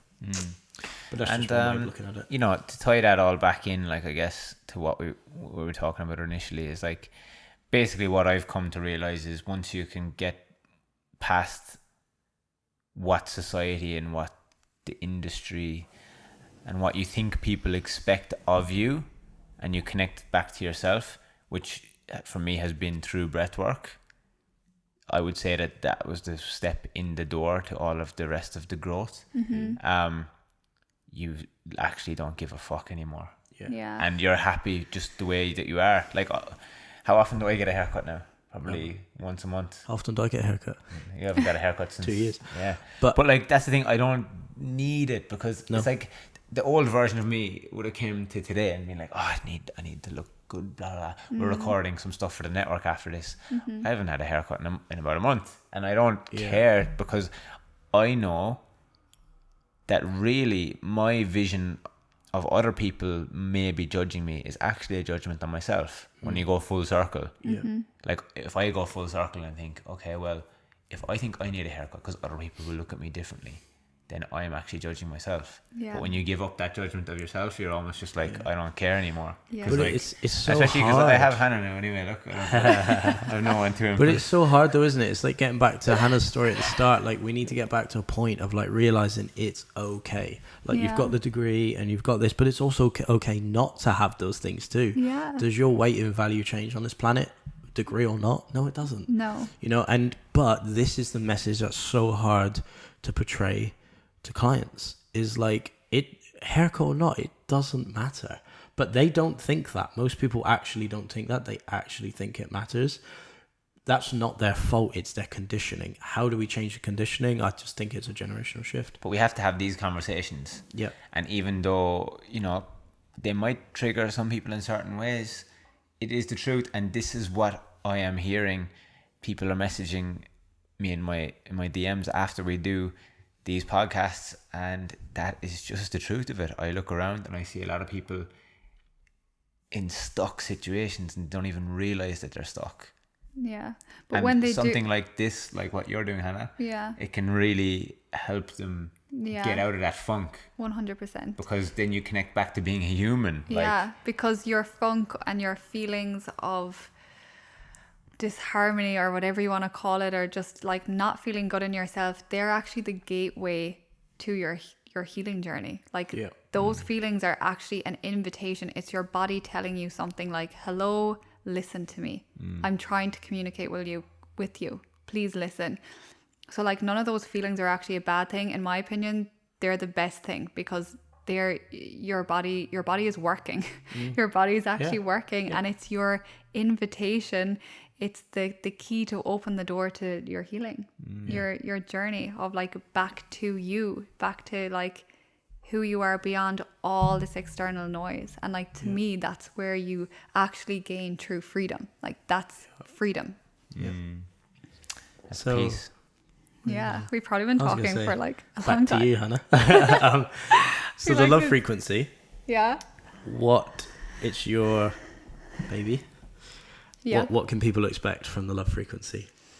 So right now I'm doing like in-person events in Melbourne. Yep. So obviously that's very limited to people who are here in Melbourne. So I'm also going to be doing some online offerings as well. So right now I'm kind of creating an online course, which basically sums up like the main things which have really helped me along my journey. And there will like breathwork is incorporated in this, but I also have done a trauma informed certification. So it's kind of like, a merging of worlds between mind, body and soul, and how to really kind of connect those worlds together, because I truly believe that it's when our mind and body and soul are completely out of sync, that's when we start feeling these emotions and stress, and we're out of sync with our true frequency, because our true frequency is love.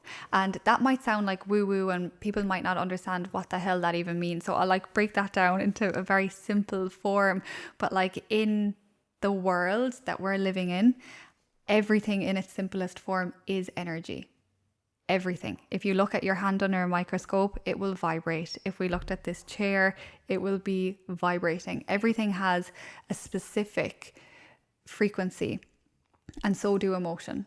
Every emotion has a specific frequency, and this has actually been proven by electrical equipment that you can like stick on your brain. So EEG machines and MEG machines, they measure the electrical activity in your brain, and they've done studies which show the different frequencies that are experienced in your body when you're in anger or when you're in shame versus when you're in love and when you're in like joy and these higher vibrational feelings.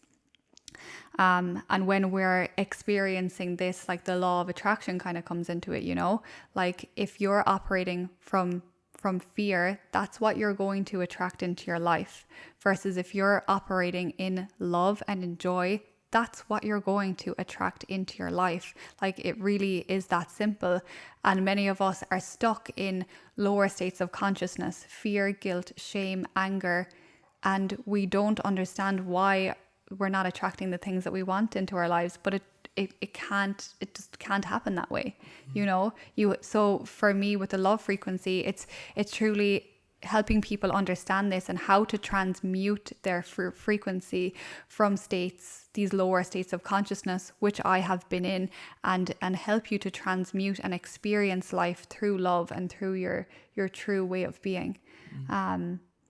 Yeah, that's really what the love frequency is. It's amazing. Something I heard Aubrey Marcus talk about was like, I don't know how long it's going to take us, but to realize that we don't have to act out of any other frequency.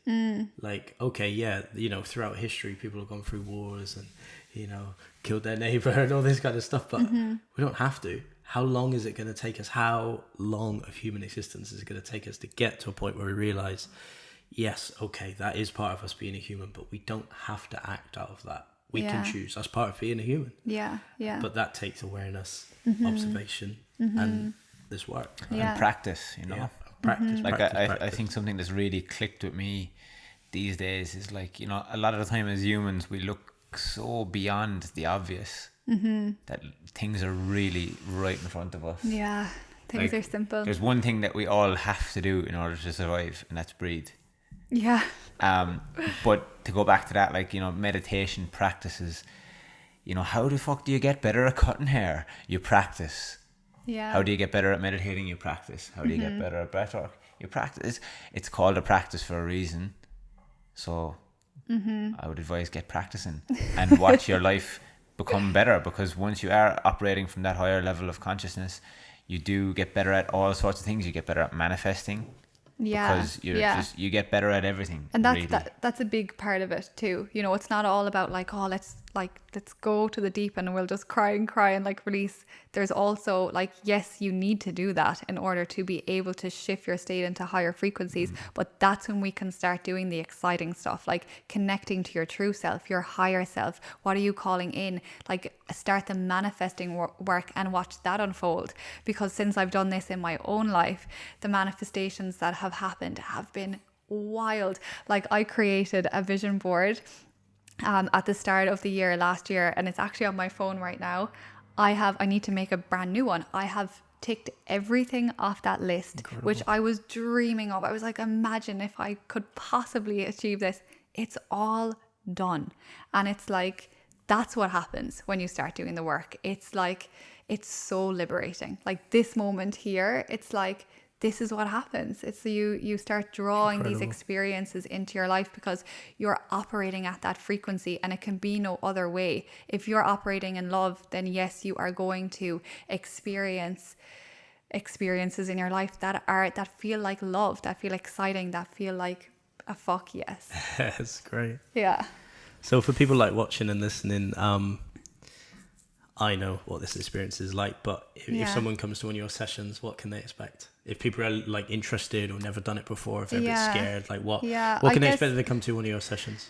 I guess it's honestly different for everyone, and it depends how we work together. So if you come to me for a session on the beach, that's like an introduction. It's a very gentle flow. It's just putting your toe in the water with breath work. Still powerful though. Still very powerful. So it's amazing because you had a really interesting experience and you have lots of experience with breath work. So that's kind of that way. But if you come and work at me on an 8-week course, let's say, like that's going to be a completely different experience. Then also I'm organizing some events and some online events that are more deeper. So within that, this journey will be very specific to you, but common things to experience is you will release emotion. You will release the stagnant energy that is stored within your body throughout the session. And that will be a natural process that runs through you. You may receive downloads. You may connect to to higher realms. Like all of this is possible with breath work. So it's a very individual kind of process with breath work. So I can't specifically say you are going to experience this, because everyone experiences something very different. And you know, if it's in a group versus if it's one-on-one, that is something I also offer, is one-on-one sessions, and that's very intimate, and maybe people might feel a little bit more at ease to express themselves and let their body move in that space, depending on your own preferences. But that's something else I offer both online and in person. Incredible. Yeah. Yeah, the session that we did a couple of weeks ago was really powerful for me. I think there are lots of elements. I think having experience, it was interesting for me to take notice of all the elements, you know, like, so we brought our, it was on the beach in Elwood, and sunrise session, which I recommend anybody to go to, because it's great. And there's so much power in the sunrise even. Yeah, you know, there is. The frequencies that are happening even in the sunrise. But, you know, I made sure that I was grounded as well. So I had my palms down and my feet on the sand. So that grounded me. And yeah, then the power of the sunrise. And then, yeah, the breathwork session that we did, and then dropping into meditation after. That was the big one. I don't often do that. I do them separately. So when I learnt meditation through the Buddhist philosophy, they recommend to meditate. That's the first thing you do for the day, because it sets the intention in the way that you're going to do everything else. Yeah. So they would even meditate before yoga, because it then sets the intention of how you're actually going to do yoga. Because if you calm the mind, you're going to do yoga to calm mind, you know? So it's like, it's interesting. But so doing it the other way around was really, really cool, because like you were saying about the brainwaves, it clearly set my brainwaves in a different way to what I would normally meditate. And yeah, and I had like some interesting experiences. I think for me, even though you call it like, you know, an introduction and more of a gentle experience, I think if you are tuned in, it's still powerful, because there was lots of things I was taking notice of, like and I was even observing my own thoughts when they were coming up. There was part of my ego coming through, and look, I don't know how much of it is ego. Maybe it's the true helper, like maybe there's an archetype in there coming through. Like I was like, at the end, I need to share this with Hannah. And then I'm almost like telling myself to shut up, like halfway through, you know, we're already halfway through. I'm like, I need to tell her this. And then, shut up, just go with the thing, you know. And then, but I think one of the things, that I think, because I had like a lot of the heart feelings, you know, and that was the big one for me. Like, you know, we established it could have been like a heart wall, which was like potentially a blockage. And maybe like I've sat on that for a little bit afterwards, and maybe it's a little bit of grief there coming late from, you know, a breakup last year and that kind of stuff. Like I'm just gonna speak my truth, because that's just what I think it is. But yeah, it's interesting. So even though it's an introduction, it can still be powerful, like if you are taking notice. And that's another example of how emotion can get trapped in the body, because we have this fascia, which is like connective tissue, which runs all over our body. But that's a very common thing that people experience, is a heart wall, which is the fascia tissue around the heart hardens, almost like scar tissue. And, you know, it's the same, you know, it doesn't just happen in the heart. It can happen in your shoulders or anywhere where you feel tension in your body.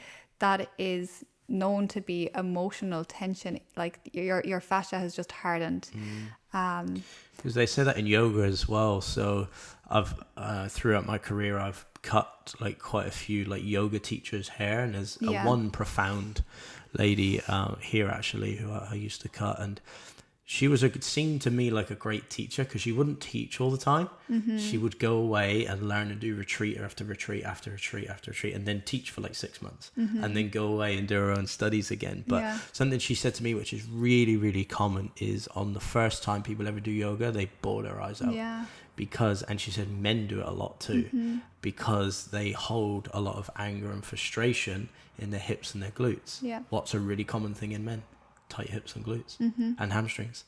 Once you get that deep release in the hips and the glutes and the hamstrings, guess what? You're gonna bawl your eyes out. And it's whether your ego is ready to let it go or not. If you can get past that point, let it go.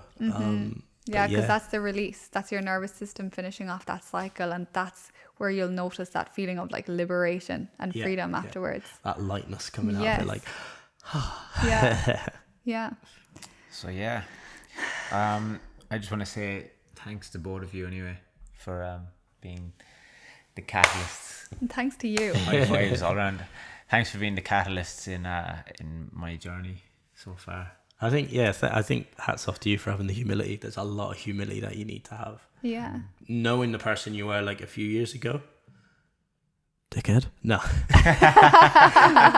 still, no, but still, obviously. Still a dickhead. No, still a dickhead. But no, you know, years ago when I first met Owen, there was clearly something that we had in common. Clearly. Like, there's been a connection ever since, you know?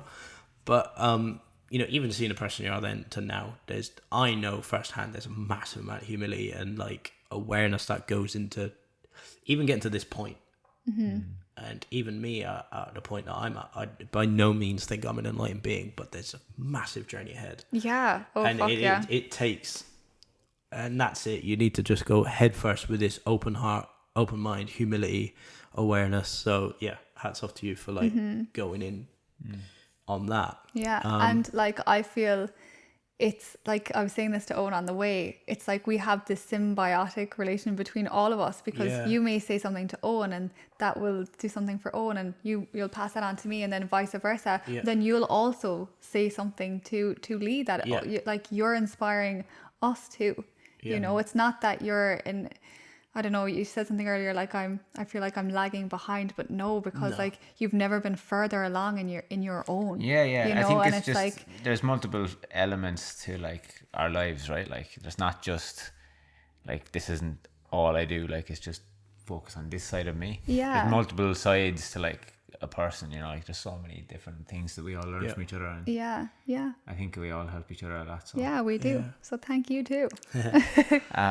But yeah, so where can our listeners find you, Hannah? You guys can find me on, I think just Instagram mainly. Instagram at the Love Frqncy. So it's kind of spelt not like you think it. So the love is spelled normally, and then Frqncy is Frqncy.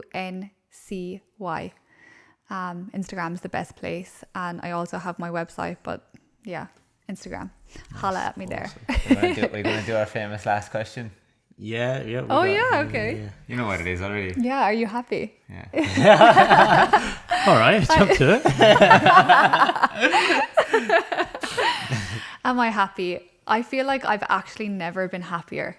I truly have never been happier in my life, because I'm starting to actually see the work that I'm doing on myself finally paying off.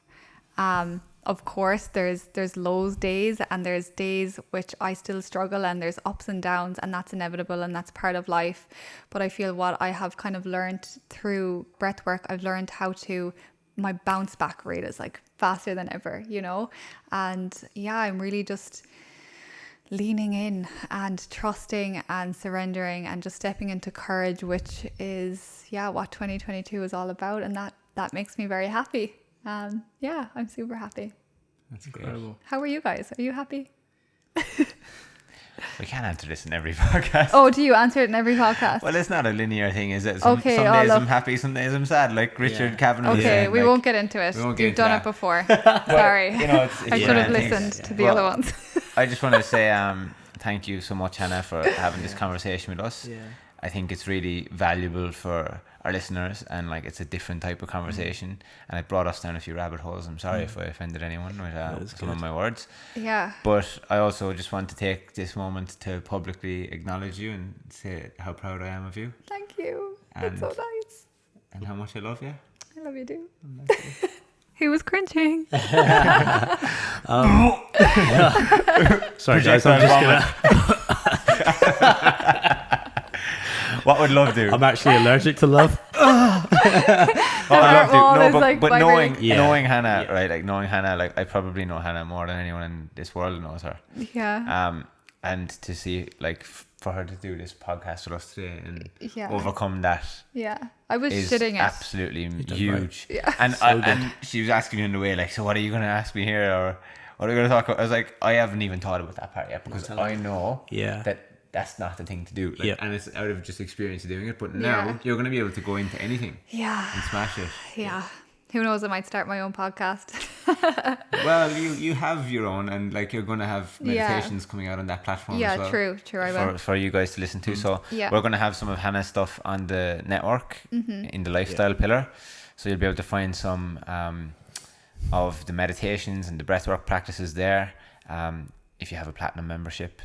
And we hope to see a lot of the network followers and area academies followers at the Elwood sessions, the beach sessions too. And I think in the future we're going to see some of your work on the platform as well, which would be great. So before we round out, should we do a little demo?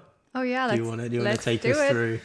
Let's do it. Let's do it. So I think for anyone listening or that watching, I was really keen on asking Hannah to show you guys a little sort of introduction to something super simple, just so people can see what's what involved, like. what to expect, and to realize that it's all going to be okay. It's not as scary as it sounds. So maybe we'll just do a quick round. So maybe guide me and Lee through a practice, one of your practices, the daily. This one I find really good in the middle of the day. Sometimes if I'm like a little bit clouded, I find even in the barbershop I can get quite clouded and I can't be present with my clients, and sometimes I just even run to my car or go to the toilet, and I can't really start my day without doing something like this. So. So here it is, guys. So you want to count us in, Hannah? Guide us in. Okay. So we're going to start actively breathing in and out the mouth in 3, 2, 1. Fully in and letting go. Fully in and letting go. Feeling your belly rise with each inhale and drop with each exhale. Feeling it move from your belly up to your chest, moving through you like a wave. Fully in and letting go.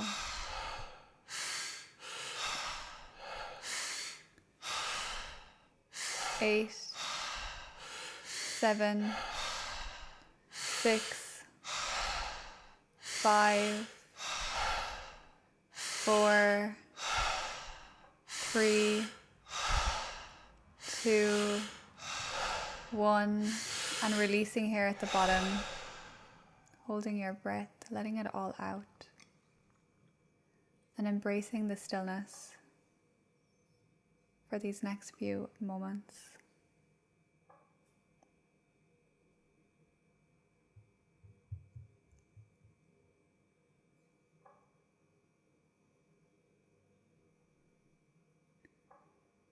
And when you feel called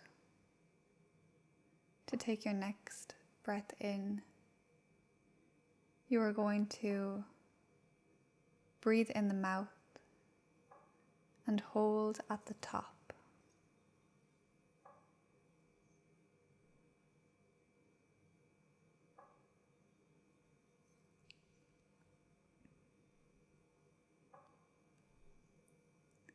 Noticing any sensations that may be arising in the body.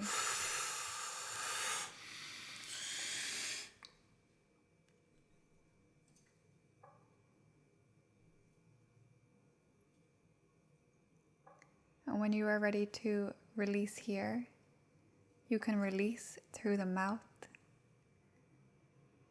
And then we will take a deep inhale through the nose and release slowly through the mouth.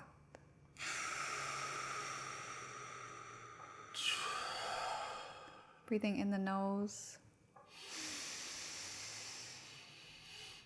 and exhaling out the mouth. Breathing in the nose and exhaling out the mouth. Connecting with your heart center here.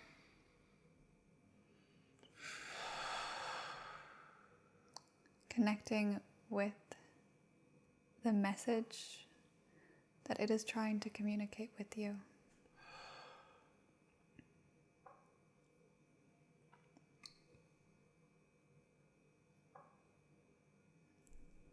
Nice. That's beautiful. It's my third session of the day, actually. Buzzing. I'm going to be high on oxygen. High on your own supply. So yeah, guys, Thanks for listening, everyone. follow that along or watch it back or whatever and give it a go for yourself. And just, yeah, breathwork is a felt experience. It really is. So we could sit here and talk about it for hours, but you'll truly understand the impact through an experience because it's felt. The moment you practice it, you'll know what we're talking about. So yeah, give it a go. Thank you so much, Anna. Thanks Thanks, you. Anna. Thanks for having me on. You're amazing. You're a star. Thanks, guys. See you next time. We're out. I hope.